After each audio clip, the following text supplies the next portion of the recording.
હાલોલ તાલુકાના Champaner ગ્રામમાંથી 13 kilo 820 gram kilo લીલા ગાંજા સાથે એક આરોપી સાથે અંદાજિત કિંમત ₹6.91 લાખનો મુદ્દામાલ કબજે લેવામાં આવ્યો છે। હાલોલ તાલુકાના પાવાગઢ પોલીસ સ્ટેશન વિસ્તારમાં પંચમહાલ એસઓજી પેટ્રોલિંગ દરમિયાન ટીમે ચાંપાનેર ગામના કુંભાર ફળિયામાં રહેતા શંકરભાઈ પન્નાલાલ પરમારના કબજા ભોગવટાના મકાન પાછળ બનાવેલા વાડામાં તપાસ હાથ ધરી હતી।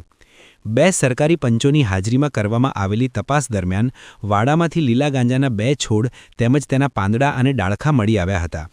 સ્થળ પર બોલાવવામાં આવેલા એફએસએલ અધિકારી દ્વારા મળેલ છોડનું પરીક્ષણ તથા વજન કરવામાં આવ્યું, જેમાં કુલ 13 કિલો 820 ગ્રામ ગાંજાનો જથ્થો હોવાનું નિર્ધારિત થયું હતું।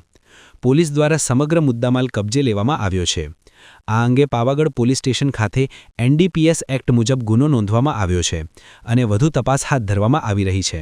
પકડાયેલ આરોપીની ઓળખ શંકરભાઈ પન્નાલાલ પરમાર તરીકે થઈ છે, જ્યારે પોલીસ દ્વારા લીલા ગાંજાના 2 છોડ તથા ગાંજાના પાંદડા અને ડાળખા મળીને કુલ 13,820 કિલોગ્રામ જથ્થો કબજે લેવામાં આવ્યો છે, જેની અંદાજિત કિંમત ₹6,91,000 જેટલી થાય છે। પોલીસ દ્વારા જિલ્લામાં નાર્કોટિક્સ વિરુદ્ધ અભિયાન વધુ સઘન બનાવવામાં આવશે તેવી જાણ કરવામાં આવી છે। Halol bureau chief jasmine Shah, Halol.